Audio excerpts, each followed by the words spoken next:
Sabi ko sa friend ko na may aabot lang ako sa kanya na gift para sa Christmas party tapos sa Christmas tapos sa New Year. Ngayon, sabi niya, labas daw kami. I mean, hindi kasi ako handa. Pero go, sige, alis.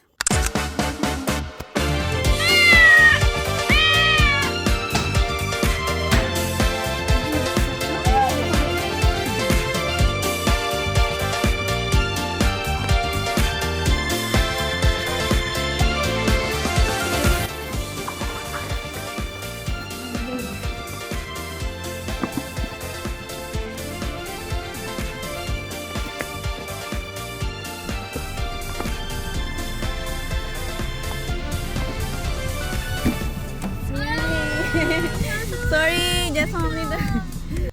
Kahit tubuan ng malalaking pigsa ang itlog mo at malalaking kulani ang kipay mo, kung makati talaga ang mga paa mo, lalayas at lalayas kang babae ka.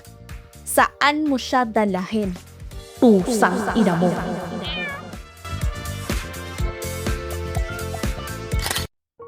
May mga araw na hindi mo naman talaga pinaplano, walang paunang usapan, walang inaasahang mangyayari. Bigla ka na lang mapapansin mo na nasa labas ka na, naglalakad.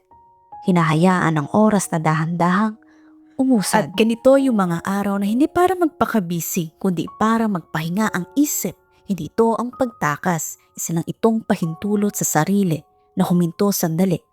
At habang naglalakad, napapansin mo yung mga detaling madalas lang lampasan, mga ilaw sa gilid, at may mga taong may sariling mundo, at yung mga katahimikan na bihirang maramdaman kapag nagmamadali ang buhay.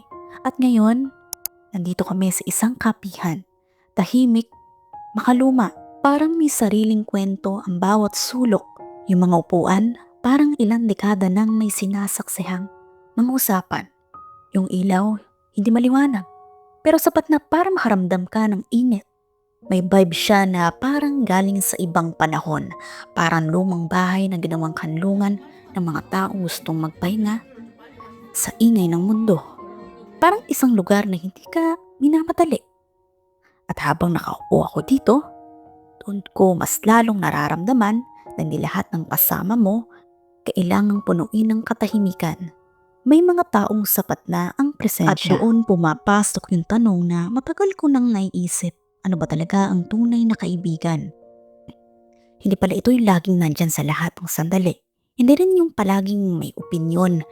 Ang tunay na kaibigan, yung marunong makiramdam, yung kayang makisama kahit wala kang kailangang patunayan, yung hindi ka tinatanong kung okay ka, pero ramdam mong handa siyang makinig kung sakaling magsalita ka.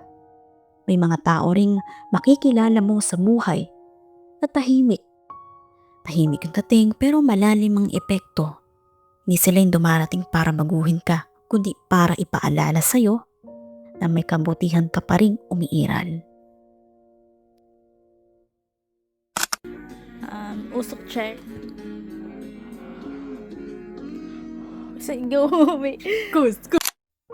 Habang umuusok ang kape at habang mabagal ang oras sa lugar na to, napagtanto ko na ang mga ganitong sandali ang bihira. Yung walang pressure, walang eksena, walang kailangang ipakita. At minsan, ang kailangan mo lang ay isang lugar na parang humahawak sa'yo. Isang taong marunong rumispeto sa katahimikan mo. Hindi lahat ng koneksyon kailangan ipangalandakan. May mga ugnayan na sapat ng maramdaman. Tahimik, simple at totoo.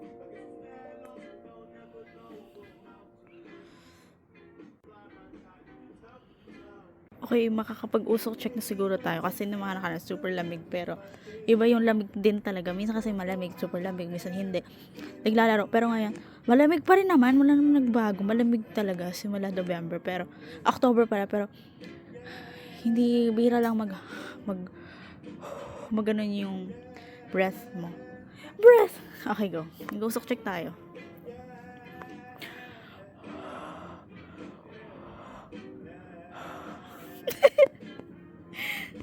At habang nandito kami sa kapihan na parang hiniram mula sa ibang panahon, naisip ko na minsan ang tunay na yaman ay hindi kung gaano karami ang nasa paligid mo, kundi kung gaano katotoo ang kasama mo Parang problemado sa ka mga naman. sandaling ito.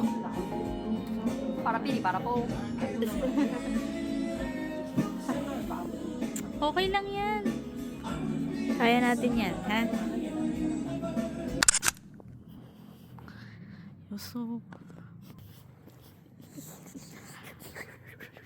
Really cold.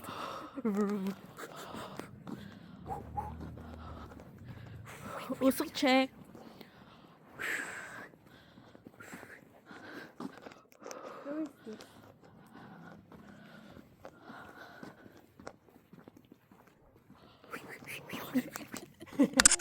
At ang aral, hindi mo kailangan maraming tao para maramdaman mong boka. Minsan, sapat na ang katahimikan sa isang lugar, isang mainit na kape at isang taong may mabuting loob. Dahil sa mundong puno ng ingay, ang pinakamahalagang bagay ay ang presensya. Yung hindi ka pinapago, hindi ka minamadali, at hinahayaan ka lang maging ikaw. So samahan niyo ako kung minsan magkape tayo at makinig sa kwento. At baka sa pagitan ng isang higop at isang tahimik na sandali, ay may matututunan din tayo.